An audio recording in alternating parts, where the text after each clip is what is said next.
Welcome to Fabricate. This is part 2 of episode 1 of budget V8 Miata. Part 2 is going to be building the custom rear mount for this.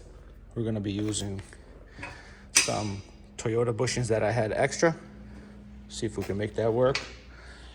As I mentioned on part 1, the subframe is all leveled, and we just got to get the mount fabbed up back here so we can get a 90-degree angle. Let me move this welding blanket out of the way so we can get a 90-degree angle here. So I cut 2 pieces of metal, decently thick. I'm gonna tack weld these 2 together, 2 little tacks on each, one on each side, and then I'm gonna put it on the drill press, and I'm gonna drill the 2 holes after I measure center to center here. And it's gonna be one over here and one on the other side. Once I drill the holes, I'm gonna bolt this down to the cover. And then from there, I'll have plenty of material here to weld from here to the mount. But this has to be bolted down solid before I actually start the rest of the mount. So I'm gonna keep making videos as I go. So stay tuned for the next update on this mount. Thanks. Okay, so I just finished making the 2 plates here. As you can see, they're bolted down. These are not the bolts that are gonna go there. This is just to make sure they're tight. That's what I had over here. I'm gonna order brand new bolts that are the right hardness. So these 2 are tight.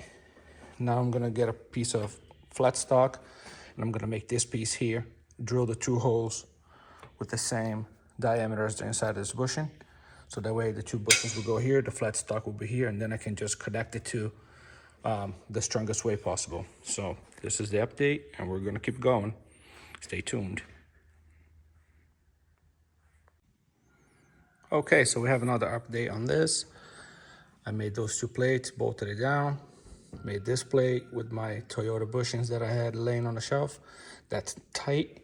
So now I basically just have to connect these 2, probably do a piece of tube in here, and then some gussets to reinforce, maybe even close up the top.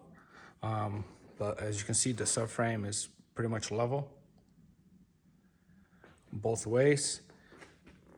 I'm not gonna be using these old washers here. I have nice and shiny washers, but I'm using, as you can see here, the blocks and the washers down here. I'm using it to level the subframe. So once I get the mount welded up and I have this at 90 degrees, then I'll take the washers out of here and then I'll replace these with that. But it's starting to look pretty good.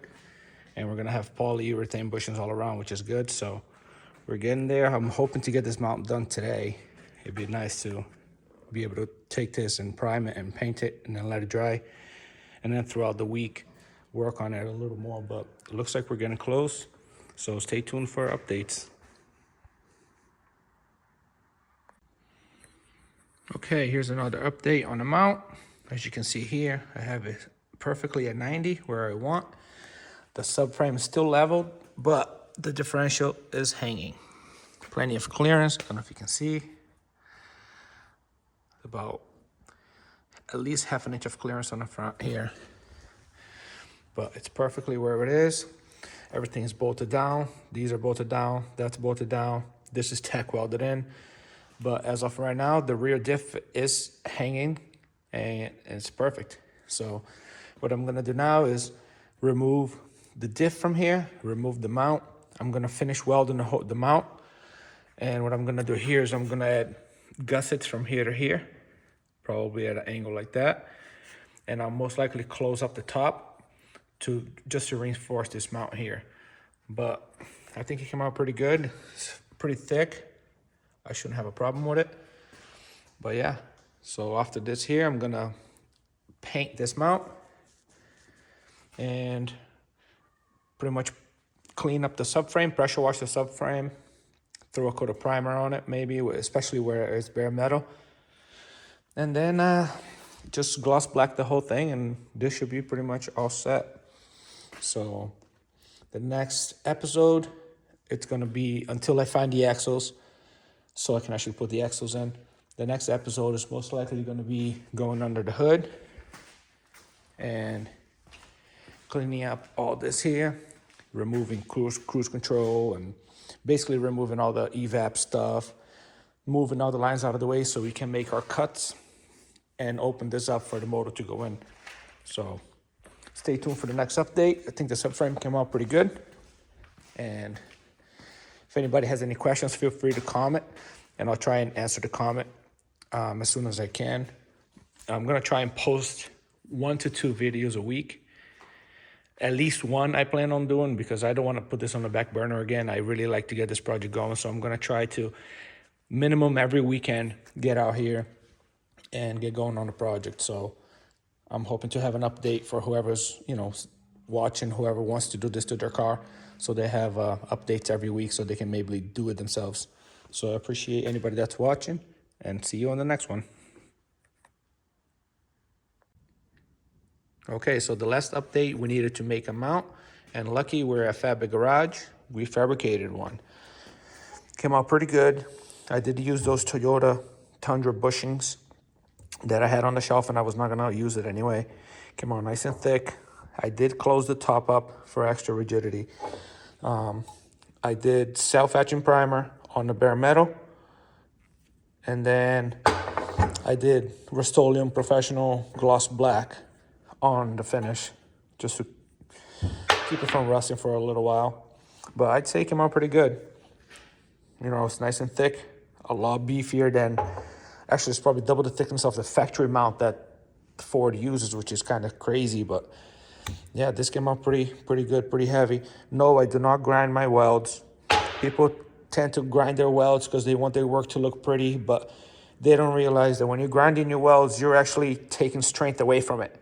So this is gonna be under the car, and they honestly don't even look that bad. I mean, I'm not a professional welder, obviously, but my welds came out okay. And obviously, if I wanted to sit there and make it look pretty, I could. But as long as you got the penetration, that's all you need to worry about. You can tell by looking at the coloration of the metal when you're done welding, when it's penetrated really good. And I usually weld more on the hot side, so it came out pretty decent. Goes right here. Come on. There you go. Goes right there. I have to kind of push it in a little harder than normal because I have a coat of paint now. So because I made this to go in pretty tight, but it goes in no problem, lines up with the holes, and then bolts down. So this is pretty much all set. So the next thing now is take this mount out of the way, save it, unbolt the whole diff. I'm gonna put it aside, and then I'm gonna get going on my welds. So now that everything lines up, the front is at 90 degrees perfectly like I want it. Now I can actually take this out of the way and just completely weld everything, front and rear. Once I weld all around, then I'm just gonna clean it with a wire brush. That's another thing. You always want to wire brush your welds before you paint it, because it does leave a film. I already did this, but you can kind of see it leaves some kind of a film from the burning process. Wire brush it, make it look clean, kind of like that, and then you primer it. Or if you just, some people like to just put Rust-Oleum oil-based right on top of it. I usually like to primer when it's bare metal, just to make sure it sticks pretty good. I've always had good luck with Self-Etching Primer and Rust-Oleum on top. I've had many trailers that I repaired that the paint still looks nice and glossy, and there's no rust underneath or anything. So everyone has a different method. So yeah, I'm gonna remove this. I'm gonna get to welding. Then once I prime the subframe, we're gonna throw a coat of primer and gloss black, the whole thing. And then this is gonna be put aside, and it's gonna be pretty much done. Then we're gonna be starting on part 2 of this project. So stay tuned for another update, but we're doing pretty good. So I'm excited. I wanna get this thing going, but I really wanna get that motor in the car. I think once the motor's in the car and I can look inside the engine bay and see the motor sitting there, I think that's gonna make it so I can, get going on it, because I think I'm gonna be extra excited when I see the motor sitting there. So, but yeah, so this is it, guys. Anybody can do this in their garage, in their driveway.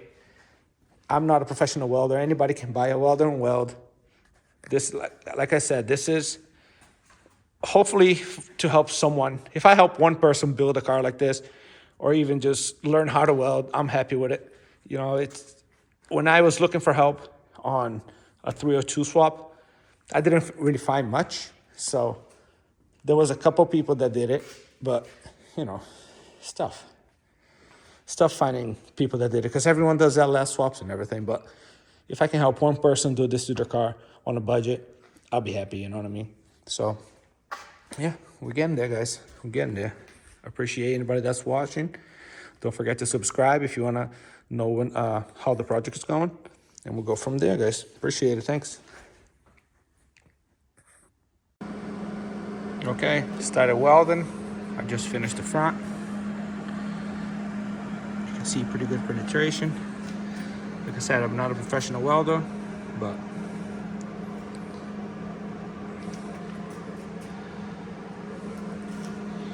getting there.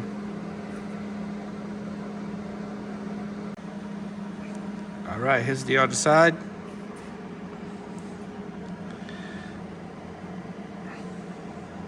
Nice penetration. I just gotta do the other side of this mount and I should be golden. All right, looks like we are done. This is the welds. Again, I'm not a professional welder, but they came out decent.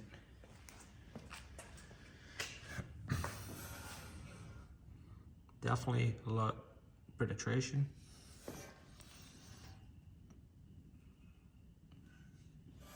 Not my best weld, but as long as it's penetrated pretty good, that's all I care about. So yeah, this is all done. For some reason, they recommend that you do not weld all of it.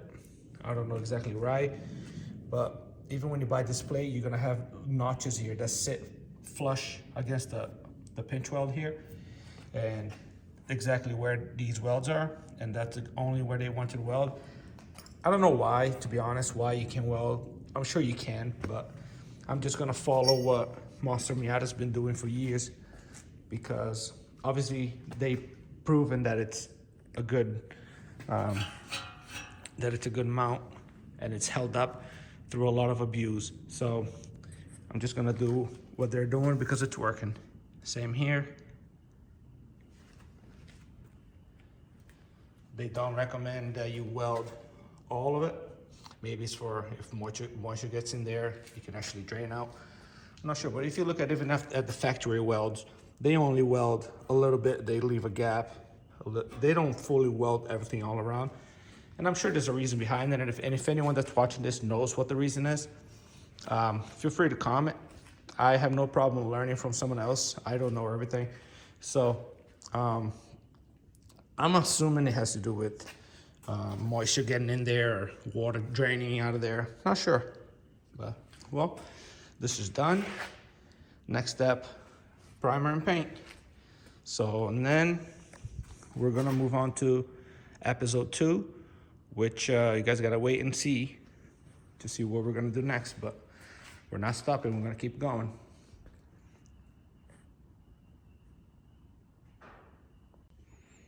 By the way, when I keep saying Self-Etching Primer, I'm gonna show you what I use. I'm not paid by this company at all. This is just what I've been using for years, and I've always had really good luck with it.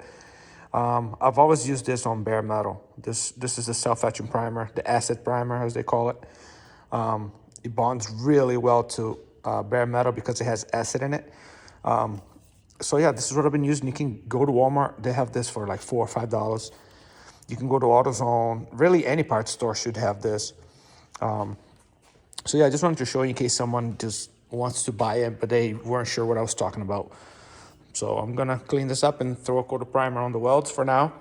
And then tomorrow, I'm gonna clean everything up and throw a coat of paint on this thing.